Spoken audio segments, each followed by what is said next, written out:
Friends, after studying the whole poem, पूरी poem का अध्ययन करने के बाद, now we are going to study to discuss the explanations of the important stanzas.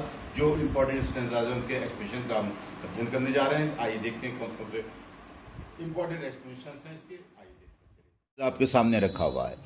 इस स्टैंजा को देखिए, वेयर द क्लियर से लेकर अवेक तक है. देखिए एक एक शब्द आप देखिए ध्यान से. The clear stream of reason. लेकिन इस स्टैंजे को आपको अपनी आंसर बुक में नहीं उतारना है, सिर्फ इसका हिंट उतारना है. जब आप इसमें लिखेंगे वेयर डॉट डॉट डॉट, देखिए लास्ट वर्ड इस स्टैंजे का क्या है डियर स्टूडेंट्स? अवेक है. अवेक या नहीं है? देखिए आपको मैं दिखाता हूं. ये अवेक शब्द है. देखिए ये अवेक, और वेयर द क्लियर है, ये अवेक तक है.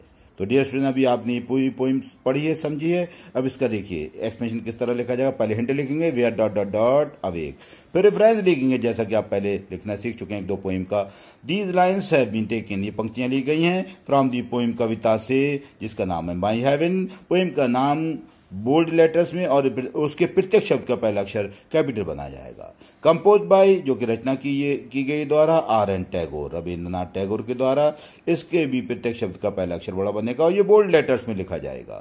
डियर स्टूडेंट्स, जैसा कि आपको बार बार बताया जा चुका है, एक्सप्लेनेशन संबंधित मुख्य विचार कॉन्टेक्स्ट में लिखा जाता है. द पोइट विशेष, देखिए कॉन्टेक्स्ट है ये. द पोइट विशेष कवि इच्छा करता है दैट इंडिया के भारतवर्ष में बिकम ए कंट्री, बन जाए एक देश. बिकम मानी बन जाना, हो जाने, एक देश. लाइक हेवन, स्वर्ग जैसा.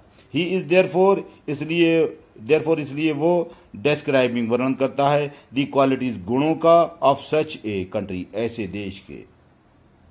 एक्सप्लेनेशन देखते हैं dear student. Here the poet wishes that, यहां कवि इच्छा करता है, दुआ करता है that India may become a country like heaven, कि भारतवर्ष बन जाए एक ऐसा देश, स्वर्ग जैसा देश. हेवन स्वर्ग को कहते हैं, जन्नत को कहते हैं. वेयर पीपल, जहां लोग आर नॉट स्लेव, गुलाम ना हो, टू डेड हैबिट्स, बुरी आदतों के, मृत आदतों के शिकार ना हो, गुलाम ना हो. एंड आर एवर विलिंग, और हमेशा इच्छुक हों, टू एक्सेप्ट, स्वीकार करने के लिए, न्यू आइडियाज, नए नए विचारों को, on the basis of reason, समझबूझ के आधार पर नए नए विचारों को ग्रहण करते हों.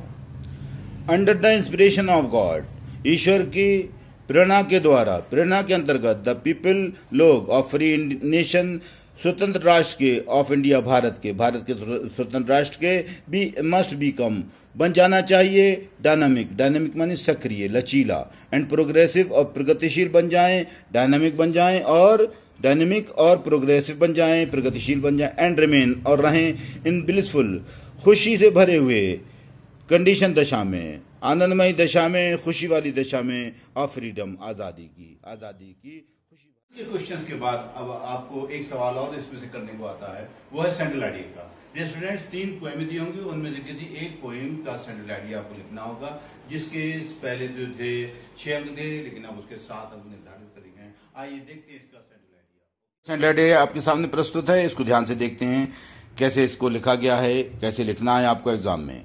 This most important central idea. The central idea of the poem, केंद्रित विचार कविता का, माई हेवन, मेरा स्वर्ग. देखिए पोएम का नाम आपको हमेशा याद रखिए, जब भी हेडिंग लिखेंगे उसके प्रत्येक शब्द का पहला अक्षर M capital, H capital. Is that, यह है कि द पोएट, कवि, विशेष इच्छा करता है, दुआ करता है दैट इंडिया, के भारतवर्ष में बिकम ए कंट्री, बन जाए एक देश, लाइक हेवन, जन्नत की तरह, जन्नत स्वर्ग जैसा बन जाए. वेयर, जहां द पीपल्स माइंड्स, लोगों के दिमाग, आर फ्री, आजाद हों, फ्रॉम फियर, डर से आजाद हों, भय मुक्त हों, एंड नैरो माइंडेडनेस, और तुच्छ विचारों से मुक्त हों, तुच्छ दिमाग से मुक्त हों.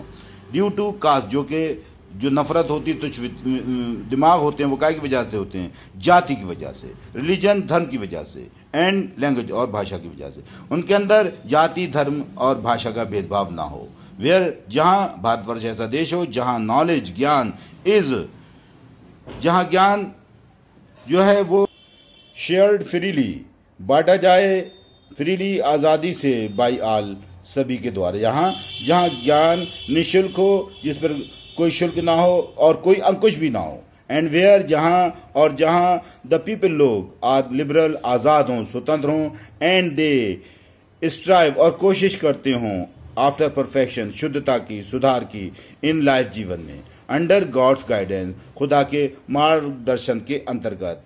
डियर स्टूडेंट्स, ये अब आपका सेंट्रल आइडिया यही फिनिश होता है. That's all.